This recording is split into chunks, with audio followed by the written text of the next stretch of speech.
No nosso último vídeo aqui no Autoline, que foi a avaliação do Ford Ka 1.0, eu comentei que a Ford estava num momento de transição muito importante, né? A gente teve saída aí de mercado do Fiesta, do Focus, do Fusion e de toda a linha de caminhões, mas ao mesmo tempo a gente tem anunciado a chegada de vários SUVs, pelo menos 4 aí a gente espera, né? Indicando aí uma nova estratégia para a Ford no Brasil e talvez até mesmo para as Américas de forma geral.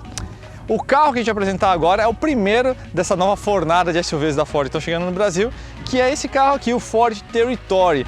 Ele inclusive deu as caras aí no salão de 2018, né, com uma versão anterior da dianteira, e é um carro que está de olho aí no segmento do Compass e do Tiguan.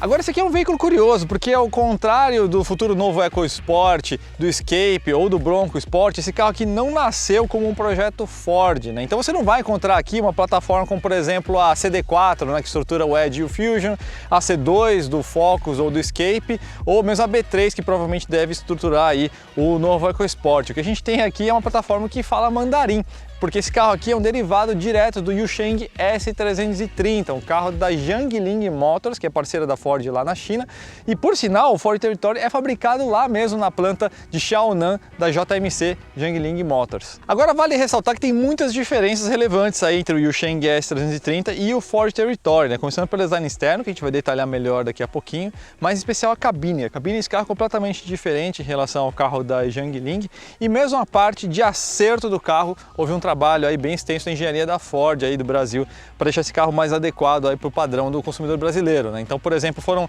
mais ou menos 100 mil quilômetros de testes, 10 mil horas aí de validações e testes aí com o time de engenharia, e aí mudou-se várias coisas, como por exemplo os pneus são diferentes, calibragem de amortecedor é outra, as buchas são diferentes, isolamento acústico também é bastante diferente, até mesmo o fechamento das portas do Territory é diferente em relação ao Yusheng. Agora, será que essa mistura deu liga? Quanto que custa? Quais são os principais equipamentos de série? Quais são os pontos fortes e fracos do Ford Territory? Como é que esse carro se comporta na cidade e na estrada? Tudo isso que a gente vai ver a partir de agora aqui no Autoline.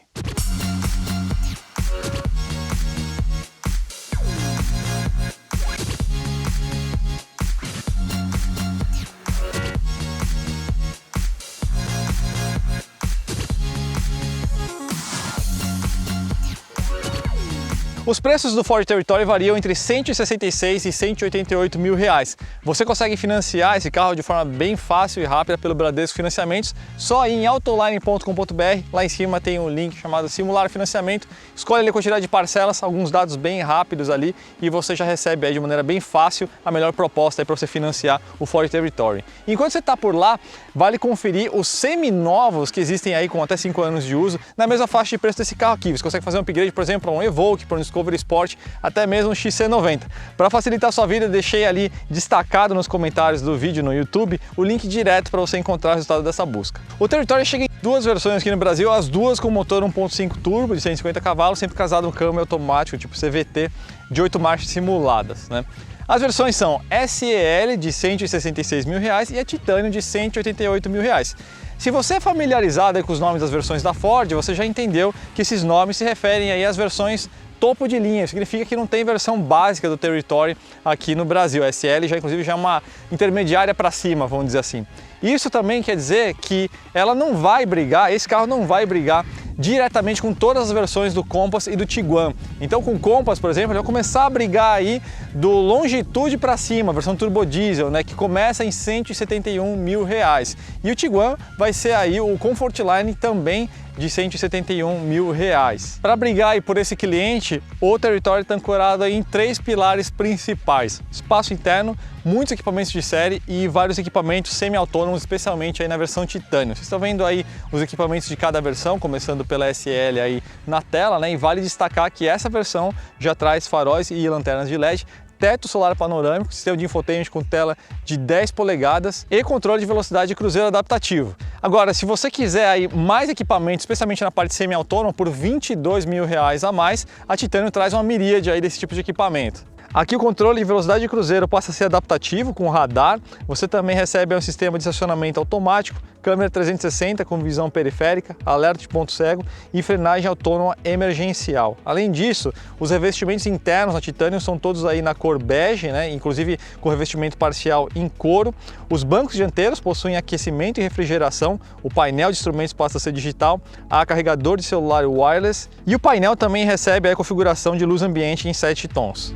Aqui sobre o capô, então, a gente tem o motor 1.5 turbo, como eu falei, né? 150 cavalos e 22,9 kgfm de torque, e ele tem as principais características de um EcoBoost. Então, bloco, cabeçote de alumínio, comando duplamente variável, injeção direta, um turbo de baixa inércia, intercooler, etc. Só que esse motor aqui não é o 1.5 Dragon, né? Que é o 3 cilindros em linha, que estreou recentemente aí, há não muito tempo atrás, no Fiesta ST de 8ª geração. Se você olhar com atenção, você está vendo 4 cilindros em linha, né? Então essa é a primeira coisa que chama a atenção. Mas na verdade, apesar dele ter o nome EcoBoost, esse motor aqui não pertence à família EcoBoost. Esse motor aqui tem inclusive um código Jiangling, que é JX4G15, e esse código inclusive dá a letra da origem do projeto. 4G15 é um projeto originalmente da Mitsubishi, né, de uns anos atrás aí, e esse projeto foi todo aprimorado aí por uma empresa de engenharia austríaca chamada AVL. Então eles pegaram essa família de motores e aprimoraram com todas as tecnologias que a gente mencionou aí alguns segundos atrás. Uma curiosidade técnica é que esse motor aqui funciona com um ciclo Miller. De forma bem resumida, durante o ciclo de combustão, quando o pistão está começando a subir, as válvulas de admissão ficam aí abertas por um pouquinho mais de tempo, tá? E com isso aí você tem uma redução da perda por bombeamento, ou seja, o pistão encontra menos resistência e menos pressão para ele subir, então ele sobe com menos esforço. Lembrando que do lado de lá, né, a turbina com a sua sobrepressão aí evita que esse fluxo volte, por exemplo, para o duto do cabeçote, né? Então o ciclo Miller deixa aí um motor um pouquinho mais eficaz. Outro ponto que, como a gente falou, esse motor está sempre casado a um câmbio CVT, que é fabricado pela Punch Powertrain, uma empresa belga que hoje faz parte de um conglomerado chinês chamado Yingyi Group.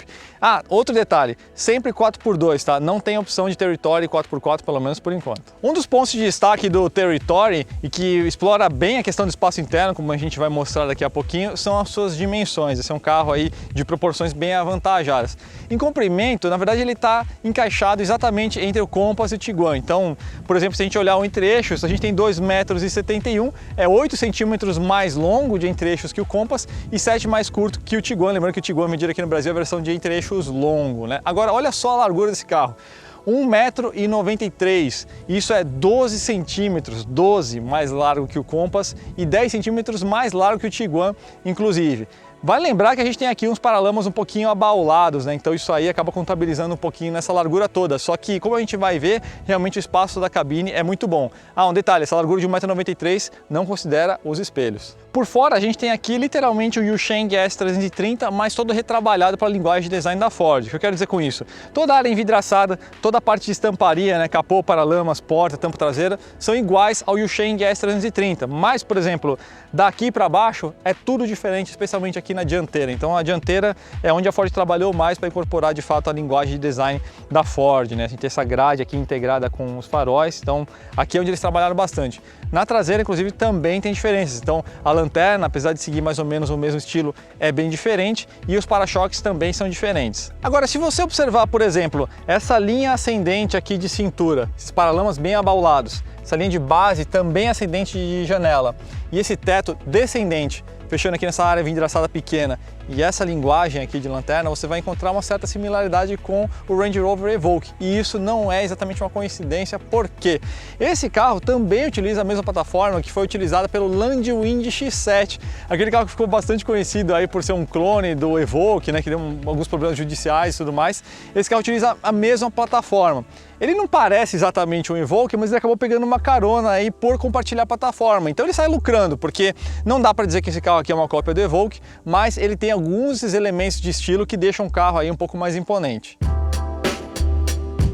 Pessoalmente, eu acho que o interior do Territory é o ponto onde ele se destaca mais. Acho que é o principal ponto do veículo, tá aqui dentro. E foi onde a Ford trabalhou mais, onde tem a maior diferença em relação à cabine do Yusheng S330 que você está vendo aí na tela, a gente colocou para vocês darem uma olhada. Então, embora a gente tenha a mesma plataforma, todos os elementos internos aqui são muito diferentes. Então foi um trabalho aí muito bem executado. Então a gente tem essa face aqui do painel bem interessante, com esses vários materiais misturados, né?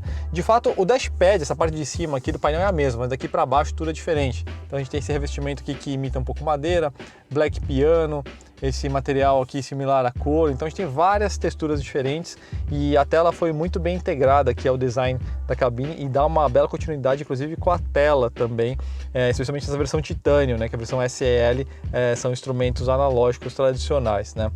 O cluster de instrumentos tem uma boa leitura, mas ele é um pouco suscetível aí a reflexos, então esse é um ponto que poderia ser melhor, poderia ter uma tela um pouco mais antirreflexiva para melhorar aí essa questão de ergonomia. Gosto muito aqui no console central dessas teclas suspensas aqui, né? Tem uma linguagem aí meio Lamborghini, meio Audi TT, dá um ar de sofisticação, é bem diferente do Yusheng, né? Que a gente tem um elemento bem vertical cravado aqui. E outros 3 pontos de destaque interessantes aqui na versão Titanium, que valorizam muito a cabine. Em primeiro lugar, interior claro, casa muito bem aqui com essa proposta de design. Aliás, coincidentemente ou não, a gente tem até uma linguagem de design levemente Land Rover aqui nesse painel, aqui com essa face larga aqui, que é diferente do Yusheng. O Yusheng não tem essa pegada. Outro ponto de destaque é o teto solar panorâmico, que está em todas as versões, que ajuda a dar essa ambiência de luz. E falando em luz, essa versão Titanium tem uma luz ambiente que a gente não consegue ver nesse momento, que contorna aí todo esse perímetro médio aqui do painel e dos painéis de porta, que também é bem interessante. Em termos de materiais, o Territory é bastante feliz na escolha, destaque especial inclusive para os bancos, né? A gente tem esse couro perfurado aqui no meio, inclusive por uma questão técnica, que aqui a gente tem ventilação, refrigeração e aquecimento, né? Então é algo que você vê em carros muito mais caros. E já que a gente está falando de banco, vamos falar um pouquinho de ergonomia, né? Aqui você tem uma boa posição de direção, mas eu fiquei com a sensação só que os bancos são um pouquinho pequenos, talvez aí por uma questão de origem de projeto, né? Talvez o chinês médio seja um pouquinho menor aí do que o brasileiro, enfim, o pessoal que habita as Américas de forma geral. Então eu senti, por exemplo, um pouquinho de falta de apoio lateral, eu senti que esse encosto aqui poderia ser um pouquinho mais alto, né? Então você tem que elevar aqui o encosto de cabeça para ficar numa altura boa, mas não é algo que incomoda, tá? É um detalhe mesmo. Mas a posição de dirigir é boa, você tem um escopo aqui, uma amplitude de ajustes bem razoável, né? De altura e telescópico, né? De altura inclusive poderia ser um pouquinho maior. Mas é um carro que você se encaixa aqui muito bem. Um detalhe, trocas manuais ele possibilita aqui no modo meio Tiptronic, né? Mas você não tem borboletas aqui atrás do volante para você escolher aí o câmbio, trocar de marchas no modo CVT. Agora vamos falar sobre o sistema de infotainment que a Ford chama aqui de Sync Touch. Não é o Sync 3, né, que equipa aí todos os carros da Ford no Brasil com o equipamento de infotainment. Também não é o Sync 4 que você encontra na F-150 no mercado norte-americano, por exemplo. Então, eu acho que esse sistema aqui, na verdade, parte de uma plataforma do Sudeste Asiático, até pela linguagem audiovisual aqui da plataforma, né? Mas tem umas coisas interessantes. Então, por exemplo, a tela fica dividida aqui em 4 perímetros, né? Você consegue, inclusive, arrastar aqui para você valorizar algumas proporções diferentes, né? Então, você consegue ter um acesso bem rápido aqui a várias funções do veículo de uma vez. Ela também oferece conectividade aí via Android Auto e Apple CarPlay. Aliás, o celular está aqui num carregador por indução, então esse é outro recurso interessante que a versão Titanium oferece, né? Então, aqui a gente tem o sistema Android Auto com fio, né, com cabo, e o Apple CarPlay você pode conectar aí sem cabo, inclusive. Talvez venha com uma atualização futura, como muita gente espera para outros veículos, inclusive, a conexão sem cabo do Android Auto, né? E uma vez que você está aqui no Android Auto, fica perfeitamente natural. Então é um hardware bom, a gente tem aqui uma tela de resolução muito boa, a sensitividade da tela também está bem adequada, então a plataforma em si do sistema de infotainment é muito boa. Agora vamos conferir aí o espaço traseiro. O espaço traseiro desse carro é realmente um latifúndio. Poucos carros você consegue cruzar as pernas desse jeito relaxado e desleixado como eu estou fazendo. Tenho 1,82 m, o banco dianteiro está ajustado para mim mesmo aqui, e deixa eu descruzar as pernas aqui para você ter uma ideia de espaço para joelho. Tem, não são alguns dedos, são 2 palmos que a gente tem de espaço, então você consegue ficar com as pernas totalmente jogadas para frente. Então uma viagem longa, é muito confortável também porque esse veículo aqui é muito largo, né? Então dá para vir aqui 3 adultos aí com o meu peso mais ou menos, sem ficar aí tocando ombros. Então nessa parte aqui, acho que é o grande ponto forte aqui do veículo é esse aqui, né? A Ford diz que o espaço, tanto o espaço do assento até o teto quanto para os joelhos é o maior da categoria, tendo a acreditar, lembrando que esse veículo aqui é equipado com teto solar, né? Então o espaço vertical ele é muito bom, mas não é tão proporcionalmente tão espaçoso quanto esse aqui. Então aqui a gente tem uns 4 dedos aqui de espaço vertical. Saídas de ventilação para todo mundo aqui atrás e uma portinha USB, então tem, vamos dizer assim, o kit básico aqui para você ter um bom veículo dessa categoria para você fazer uma viagem mais longa. Porta-malas é um ponto de atenção se você comparar com o Tiguan, né? O Tiguan tem 710 litros de porta-malas, é uma fazenda que você carrega dentro do Tiguan, versão de 5 lugares, né? Aqui a gente tem 420 litros, que é um ótimo porta-malas, 10 litros a mais que o Compass Exclusive, mas se você comparar o porta-malas desse carro com o Tiguan, dá mais do que um Onix de porta-malas que tem 290 litros. Porta-malas à parte, agora vamos ver então como que esse carro se comporta primeiro na cidade.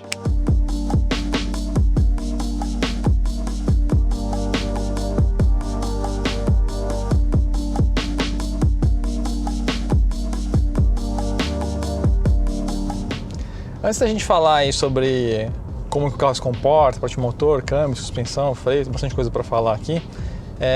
Vou começar ligando aqui o controle de velocidade cruzeiro adaptativo, porque, enfim, esse é um recurso que é um dos destaques aqui do carro. Então, é uma alavanca meio cega, tá? Ela fica escondida aqui atrás, aqui embaixo, atrás desse raio esquerdo do volante. Você primeiro empurra ela para você ativar aqui o modo hiperautomático. Depois, para ligar efetivamente, você aperta ela para baixo. Uma vez com ele realmente funcionando, ligado, eu não apertei ainda, aí você altera a velocidade movendo essa alavanca para baixo ou para cima, né? E a distância relativa em relação ao carro da frente, você gira para frente ou para trás essa alavanquinha, né? E eu quis ativar aqui dentro da cidade justamente para mostrar para vocês como que funciona, porque o uso ideal na verdade é na estrada, e vou mostrar justamente a limitação proposital que foi colocada aqui nesse sistema para ser um pouco mais seguro, né? Então eu ativei aqui agora e agora estou mexendo na velocidade aqui, vocês conseguem ver aqui, estou mexendo na velocidade 35, 40, 45, 50 e agora eu vou diminuir a distância ao máximo aqui em relação ao carro da frente, ele vai se aproximar o máximo possível do carro da frente. Vou colocar aqui 60, vocês vão ver então quando ele chegar na distância ele vai diminuindo a velocidade, ele já está fazendo isso. E ele vai chegar no semáforo para uma parada completa, né? E aí o que acontece? Seria o seu sonho de consumo se ele fizesse até a parada completa e depois ele voltasse a andar.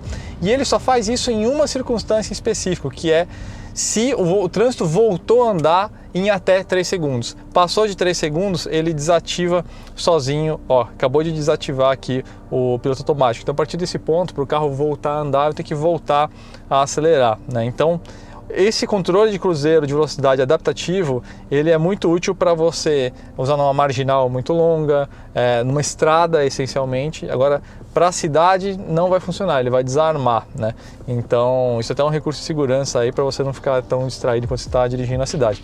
Falando de distração, ele tem outros recursos semi-autônomos, lembrando, falando da versão Titanium, né? Que são interessantes, como o aviso de frenagem emergencial. Inclusive, ele faz uma frenagem emergencial autônoma se ele passar da distância mínima, chegar na distância mínima, né? Então, se você estiver distraído, alguma coisa assim, e tiver um carro parado na sua frente, ou uma criança resolve atravessar na sua frente e você não prestou atenção, o carro vai fazer uma frenagem emergencial na distância mínima, se você não tomar nenhuma ação. Dentre outros clássicos aí, como o aviso de ponto cego, enfim, de mudança de faixa sem você ter sinalizado. Então ele tem aí uma série de recursos interessantes. Boa parte deles, inclusive, você vê em veículos um pouquinho mais caros, né? Parte de suspensão aqui, o Territory, ele está muito bem resolvido, com uma pequena ressalva.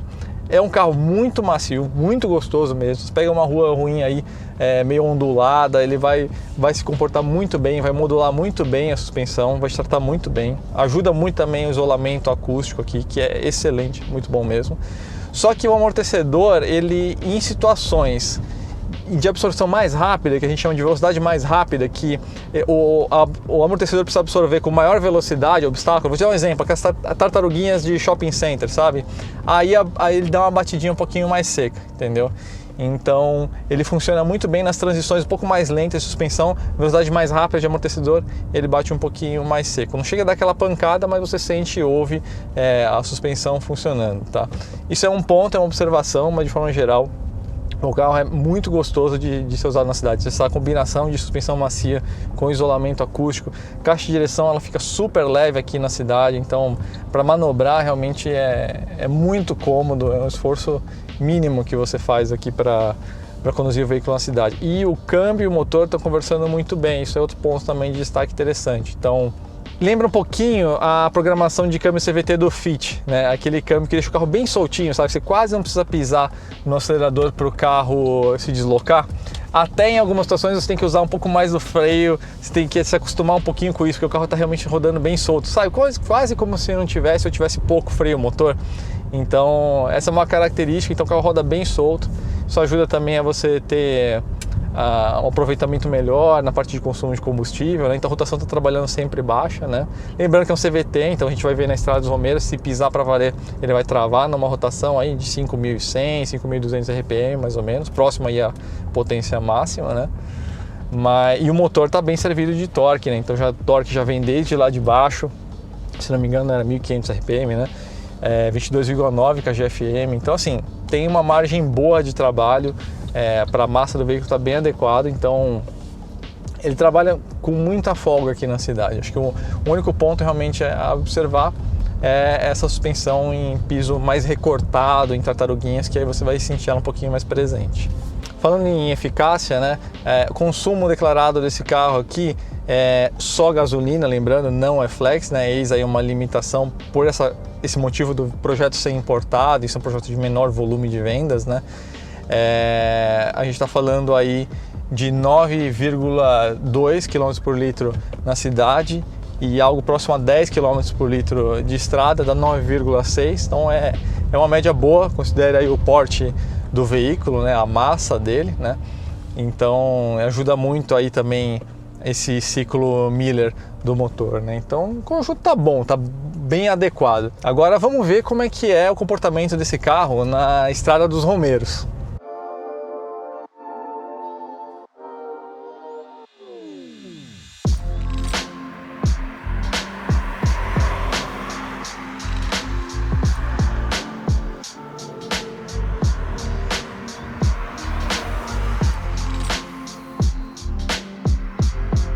Bom, vamos ver então as capacidades dinâmicas aí do Territory, 150 cavalos, 0 a 100 anunciado é de 11,8 segundos.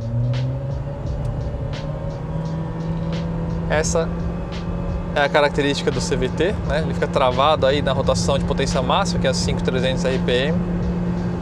Então, é um veículo, como eu falei, que é bem isolado na parte acústica, mas tem essa questão que é inerente a todo o CVT, né? Que quando você precisar usar toda a capacidade do motor, toda a potência dele, você vai lidar aí com a intrusão da rotação máxima no motor de forma permanente, né? Então isso é uma característica inerente, como eu falei. Algumas marcas até emulam algumas marchas num processo, né? Esse aqui tem 8 marchas simuladas que você pode trocar manualmente, jogando a alavanca aqui para o lado, mas no momento que você demandar toda a performance do motor, ele vai se comportar exatamente como um CVT clássico, tá, pessoal? Então é diferente, por exemplo, do comportamento do Corolla, que ele imita ali umas trocas de marcha, né? Deixa um conforto sonoro um pouquinho maior. Esse aqui vai se comportar aí como o clássico CVT, né? Deixando essa observação aí de canto, de fato a gente tem um isolamento acústico muito bom aqui. Então, rodando assim com o carro de forma bem solta, como eu falei, né? O CVT em condições normais, ele vai deixar a rotação do veículo bem baixa, então ele roda bem solto, bem silencioso, está bem filtrado em relação a ruídos externos, né? Tanto aerodinâmicos quanto reverberação, né? Do asfalto, para os pneus, para a carroceria, então o carro está gostoso de andar. Direção é um detalhe, ela ganha um peso legal aqui na estrada, né? Lembra que eu falei que era super leve na cidade, mas ela não é o tipo de caixa que vai te dizer sobre alguma coisa que está acontecendo em relação ao asfalto, tá? Então, o carro ele tem uma capacidade dinâmica muito boa, até me impressionou. Então, a capacidade desse carro de fazer curvas está realmente no nível muito bom. Mas, quando você chega nesse limite, você não sente isso no volante. Então, você precisa de um pouquinho de experiência ou ouvir aí o cantar dos pneus te avisando. Aí os pneus, sim, esses têm um comportamento bem previsível que o pessoal da Ford escolheu aqui, né? Acho que a grande pergunta é assim, se esse carro se comporta como um Ford, né? Já que ele não tem plataforma Ford, não tem um motor Ford, enfim, mas foi desenvolvido pela Ford, partiu daquela base para se comportar como um Ford, né? Eu acho que dentro de certa medida sim, eu acho que você não vai estranhar, exceto pelo câmbio ser CVT, eu acho que sim, um ponto de relativo estranhamento. E claro, o fato de ser 1.5, 4 cilindros, né? Na filosofia da Ford seria um motor 3 cilindros, né? Nas configurações atuais de EcoBoost. Mas assim, a percepção enquanto você está dirigindo o carro é de um Ford, então foi bem calibrado toda essa parte de motor, câmbio, suspensão, salvo, como eu falei, o câmbio CVT que tem nesse comportamento que vocês estão vendo agora, ó. Ele está travado a quase 3.000 RPM nessa situação de descida aqui. Talvez para segurar o motor, vamos dizer assim, fazer uma espécie de freio motor, ele tem esse comportamento aqui. Isso é uma coisa que eu não tinha visto antes num carro com CVT. Então, a forma como foi calibrada aqui, essa questão aqui da transmissão em específico, eu achei bem curiosa, vocês viram, né? Ficou travado em uns 2.800 ali durante a descida, né? Freios, gostei, tem essa questão que eu falei, né? Dele andar tão solto, então é um carro que você usa um pouco mais o freio do que o normal. Então, se você está numa descida de serra, recomendo muito que você jogue o câmbio no manual e vá descendo as marchas aqui. Então, digamos que a gente está numa descida de serra muito longa, deixa na segunda e deixa o motor trabalhar, deixa ele cantando aí, a rotação um pouco mais alta, para você não depender tanto do uso do pedal de freio, tá? Porque esse carro ele realmente deixa o carro bem soltinho aqui na parte de transmissão. Para o peso dele, que é uns 1.632 kg, o torque que ele tem, né, 22,9 já, 1.500 RPM, é um veículo que está bem dimensionado, então é um carro que você consegue sim fazer uma viagem aí com bastante bagagem, enfim, 5 ocupantes, 5 adultos, né? Mas, assim, ele não performa nessa circunstância específica.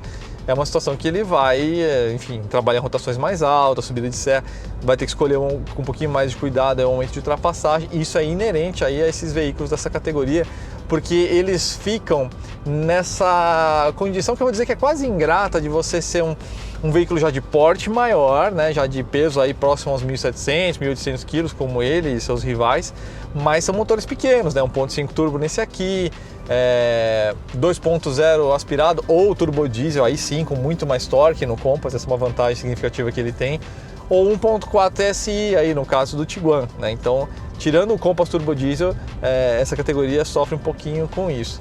Mas eu acho que assim, andando no carro, eu acho que melhora muito dessa impressão que talvez possa causar, né, o fato de ser um veículo enfim, que é fabricado na China, um projeto que nasce de uma base chinesa, então essa validação toda acho que foi necessária para você chegar à conclusão que é um veículo bom de ser conduzido mesmo. Então você tem uma qualidade percebida muito boa aqui dentro, é um carro que é imponente, claro, como eu falei, toda a estamparia é do Yusheng S330, mas o carro no fim das contas, especialmente aqui dentro, transmite aí uma boa atmosfera, uma boa impressão. O ponto que eu quero chamar a atenção só, e essa é uma reflexão e cada consumidor aí vai chegar à sua conclusão, é o seguinte: a gente está falando de um veículo que não é de uma plataforma global, não é um motor global, ou seja, são produtos locais ali no mercado da China e Sudeste Asiático, né? E que chega aqui no Brasil não como uma família, né? Chega como um produto só. O Territory, essa base do Territory, essa plataforma aqui, né, da Landwind, ou enfim, do Yusheng S330 e tudo mais, só é do Territory no Brasil. É diferente, por exemplo, da Chevrolet, que tem aquela plataforma Game, que é do Onix, né, que também é uma plataforma aí desenvolvida com a China, né, a SAIC, que fez esse desenvolvimento. E lá você tem uma família inteira, né? Você tem o Onix Plus, vai vir a Spin, tem o Tracker, vai vir uma picape compacta, então você tem aí uma certeza melhor em termos de disponibilidade de peças, de ciclo de longo, médio prazo, né? Esse carro aqui vai ser único, né?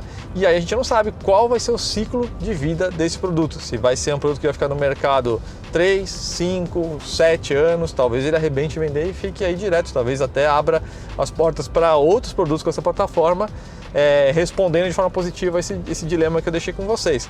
Mas esse é um ponto aí que vocês têm que ficar atentos aí, né, pessoal? E eu acho que é isso, acho que a grande pergunta agora é como que fica um carro como esse aqui, né? Idealmente, na verdade, a versão SL, frente a frente com, por exemplo, o Compass Turbo Diesel, na versão Longitude, né? Que, se não me engano, é a mais vendida aí das Turbo Diesel, né? Essa é uma dúvida que a gente vai responder para vocês em uma semana. Valeu, pessoal! Ah, e se você não assinou o canal ainda, não deixe de assinar e deixar o seu like aí, que ajuda muito a gente. Valeu, pessoal, um abraço e até a próxima.